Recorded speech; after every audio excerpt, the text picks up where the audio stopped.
Hey, what's good, y'all? Welcome to Season 3, Episode 124 of the Focus LBK show. This is Robert Jenkins, and today I was just kind of wondering and thinking and asking myself, what is the point of Black History Month? I mean, to put the bottom line up front, I don't think we even really study Black history. And I think that's because it has nothing to do with our present reality and because it's taught in a painful and depressive way that turns off creativity and stifles initiative.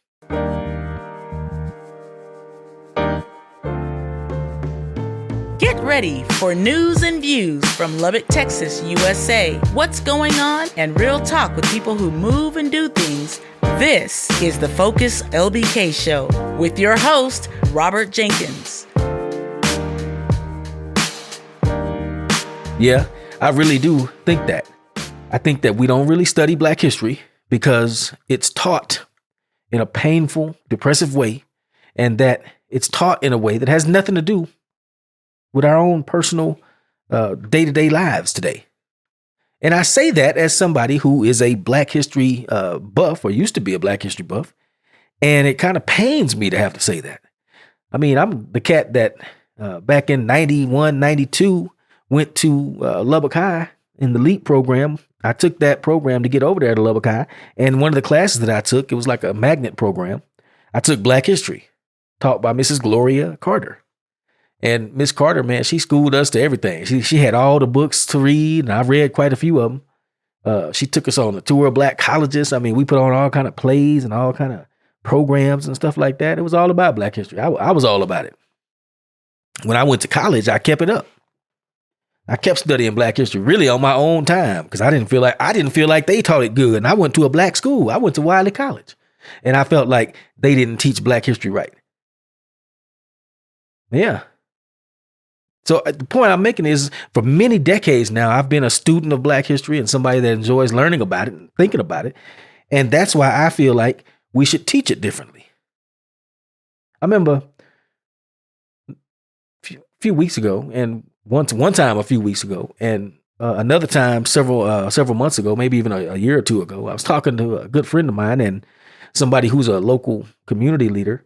I don't want to say their name because I didn't specifically ask him if I could talk about this. But anyway, we was talking, and she was telling me about how back in the day here in the LBK, they used to have Black History Bowls or Black History competitions at local public schools. And she said they stopped doing these competitions because the Black kids barely knew any Black history, and the white kids was constantly beating them. Now, I know that sounds shameful and sad, but that's one of the things that makes me think that we don't teach Black history properly because our own kids don't remember what we teach them about Black history. And I think that's because we don't teach Black history in a way that makes it relevant for their everyday life in 2026. And we teach it in a way that's shameful and depressing and nobody wants to be associated with. Just remember that you were victims. Remember slavery. And another reason that I think our kids don't remember Black history, and I hate to say this is sad, I'm going to say it, but I think it's because so many of the children in our community can barely read, if at all. Now, I'm not going to get into that because that's a podcast for another date and time. But, man, we have other community leaders that I talk to. I'm talking about real people in the real community that really do stuff, that say they see firsthand that the kids can't read. Now, I think most people that I see who teach and think about Black history, to me, it seems like they do it in a way that's basically just picking at the scab, picking at a wound. They keep repeatedly reminding people of the brutal parts of history, not so they could teach us anything, but just to keep us in pain and upset and angry. You see, when you are in pain and upset and angry, you tend not to think critically. We make choices based on emotions, and when we do that, we become easy to control. All they got to do is give you a problem reaction solution. Make something happen over here, so you do this and go over there, which is where they wanted you to go, and now they can do this because you went over there and set it up for them. They control us. I think that's true. I think that leaders, both good and evil, I should say, know this. They know how to use problem reaction solution. They know how to lead us around by our emotions. And I think they do design a lot of this stuff that we see on TV, especially on the videos and TikTok and all that. They design that stuff, I think, a lot of it to keep us in our feelings, as they say. So, yeah, I don't think we study Black history in a meaningful way if we just highlight the pain and suffering all the time. I think we do this, some people do it under the guise of telling it like it really was, keeping it 100, telling the real story. Yeah, the thing is, we already know how it was. Everybody out here that's hearing this know exactly how brutal it was. We don't need nobody to remind us about it over and over again. Everybody knows about the brutal parts of Black history. There's been movies and books and TV series dedicated to picking the wound of slavery and Jim Crow. They exist to do that. And I personally be wondering why it is that they exploit our pain in order to get us so upset like that. And I realize I think they do it because it gives them control over us. Like I say, you get upset, you all in your feelings. People can make you just bounce back and forth like a pinball, like puppet on a string. And I personally think that we should study Black history in a way that preserves the memory of our ancestors. Now, that sounds cliche, but when I say memory, I mean keeping the image of our ancestors tucked deeply into our hearts. Not just the terrible situations they was in, but I'm talking about really seeing them as people in a way that helps us understand how they overcame. Not just what they overcame, but how they overcame. It's like a blueprint. You can look at it and see what happened. You can look back and see the thought processes and the struggles and the failures and the successes. Instead of constantly highlighting the pain, we should focus, LBK, we should focus on the strengths, the strategies, and the spirit that our ancestors used to overcome those troublesome, weary times. To me, we should teach it in a way that highlights the resolve and the ingenuity and the faith of our forefathers, because that's what kept us alive as a race. We forget that. I think we seem to forget it. And I think that's why we are floundering and failing by almost every measure as a people.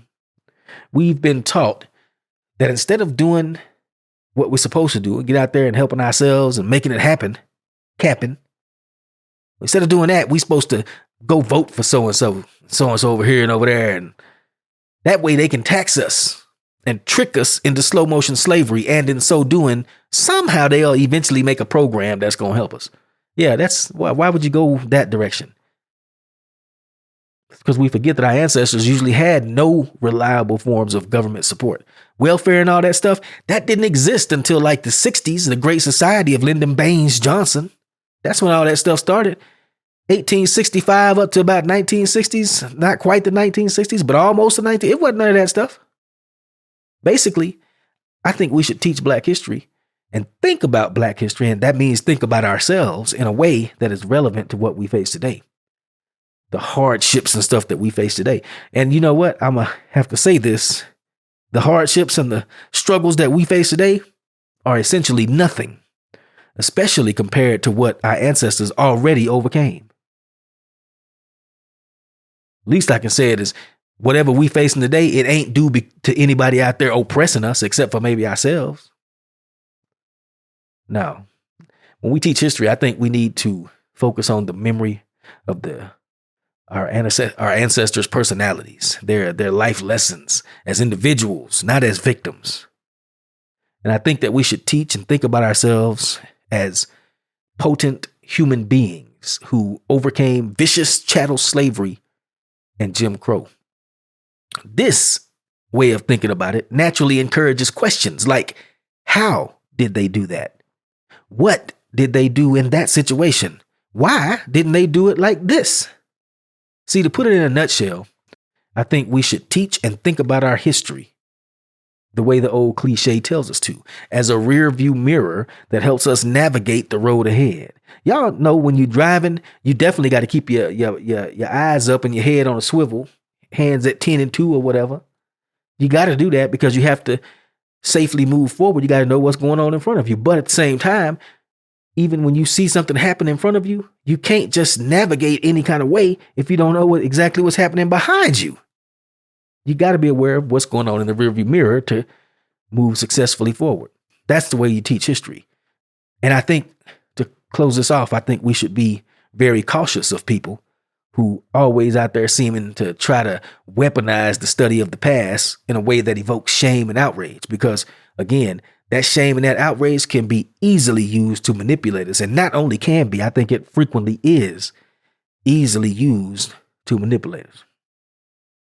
So the question of what's the point of Black History Month? I think there is no point to Black History Month at this point in time if you keep just talking about, oh, we were slaves and all the Night Riders and the Ku Klux Klan and all the, oh my God, the slave whistles and the what do you call them things? The blankets with the maps and the woven into them, which is probably a myth, by the way. All that stuff. If we talking about all that painful, depressing, wearying stuff, that stuff that grinds your soul down, and you ain't extracting no lessons that are useful for everyday life and existence out of it, then of course nobody's going to listen to it. You want to keep teaching like that, you'll keep getting what you get, which is a community that is in decay because they are no longer nourished by the waters of the past. And they're no longer nourished by the waters of the past because people have discovered that you can get rich and powerful if you keep them angry and upset about the waters of the past, drowning in the waters of the past instead of learning how to navigate successfully down the stream of life. Okay, I beat that to death, but I think y'all do see where I'm going with this. The point of Black history is that Black history is pointless if it's not used properly. Anyway, thank you for tuning in today. This was season 3, episode 124 of the Focus LBK show. This is Robert Jenkins signing off. Peace.